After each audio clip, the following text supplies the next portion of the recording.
So in this video, I'm going to talk about how to maybe screw up your zero carb, ketogenic, low carb carnivore diet, and about my day that happened yesterday. And I missed my blog yesterday, but it's okay because I have a lot to report today. I might make this more into like a self-improvement type blog where, video log where we do like daily low effort videos where if you follow along, maybe you'll find some stuff that works for you. I'm not a doctor. This is not medical advice. I'm just a person who had some blood work with a couple of like blood sugar related things that were slightly over where they should be by literally 1 point out of range too high after fasting, and that scared me. I'm also a hypochondriac, and I'm doing the carnivore diet, zero carb diet. So let's talk about that for a minute. I missed day 5's video blog, and that's okay. I was traveling from Wednesday morning. We left Las Vegas to go to Austin, Texas. I did a coverage of that in my day 4. This will cover up day 5, and then I might do a second video at the end of today. Nobody's really watching these, so it's okay. Maybe someday they will watch. Subscribe if you want to watch and follow along. All right, so yesterday was a weird day. I learned a few things. First of all, I need to quit caffeine.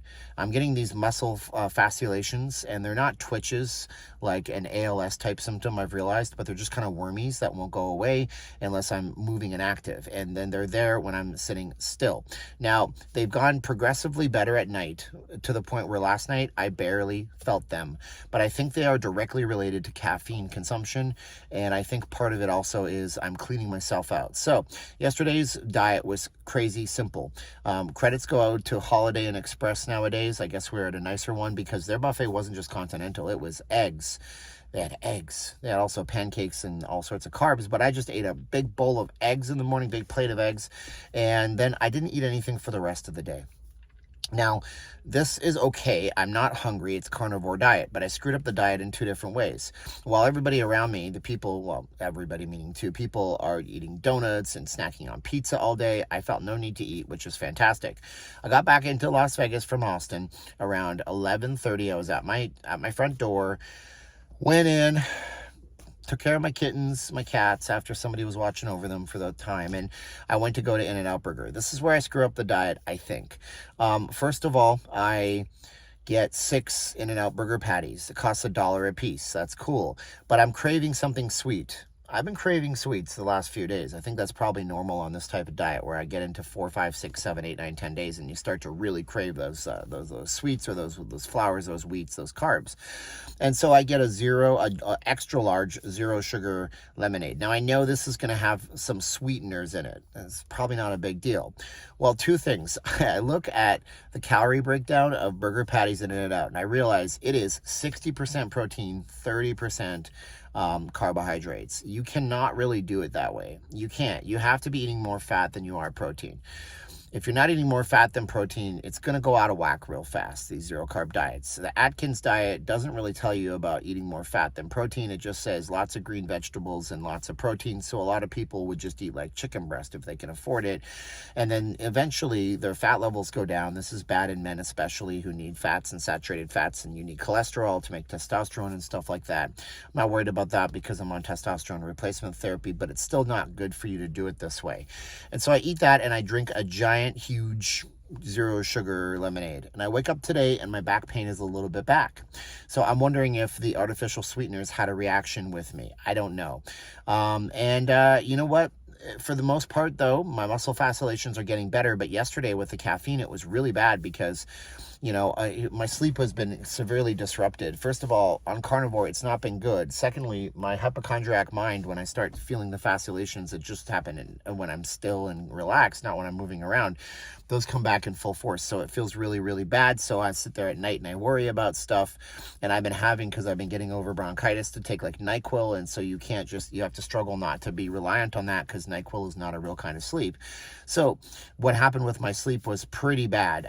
The first day, before the trip, I only had half an energy drink, and I was taking DLPA, which is a type of supplement, which you got to be careful with because it does affect the transmitters in your brain, but it also helps block pain and stuff like that. Taking the DLPA, it also helps you get off caffeine if you're really, really addicted. You can use it as a bridge when your brain is like, I need caffeine. You can feed it DLPA. So the first day, I remember I was feeling so good on the way home. I'm calling my wife who's on a trip in the Philippines, and everything is rosy-posy. And then I don't really sleep good the first night before the trip. That's no problem. I go the whole second day, which I already blogged on the channel, and that's no problem. And then 2 in the morning, which is really 12:30 my body time, because I'm from a time zone 2 hours before that, I fall asleep and I wake up at 7 in the morning. So 2:30, 2:45, let's just call it 2:30, 3, 4, 5, 6:30, 4.5 hours, my sleep watch tells me. Not good. So the next day I eat a huge plate of eggs, and then I go the whole day, like I mentioned, and I don't eat anything, but I'm like just banging on the caffeine, man, because I'm like, I gotta get through today. And guess what? After like 4 cups of coffee, I'm not even joking, I was that bad in the morning, 4 big cups of coffee, I start feeling like more muscle fasciculations. So that's why I think that maybe people, and I've seen it, people can develop a tolerance to caffeine. I'm 42, I'm not 22 anymore. Our body chemistries change. Who knows what's going on with that? So my next step here is to minimize the caffeine. I drank 1 coffee, about medium today. I'm gonna use the DLPA throughout the day. And then when we get to the induction phase where your body's transitioned over maybe 15 to 21 days into this low carb, zero carb, carnivore style diet, I'm gonna try to minimize and cut out the caffeine entirely again. I've done this for a year previously, but I didn't have a good diet. So I'm going to do this one step at a time. So maybe you want to subscribe, because we might be doing this more or less like a self-improvement channel. Again, they're low effort videos, so I can churn out a video a day because I work a day job, and I have another blog on Las Vegas stuff, and I have another blog on documentaries that I'm trying to build some YouTube momentum and see which one hits the hardest and who has the most impact in 2023. So that's my entry.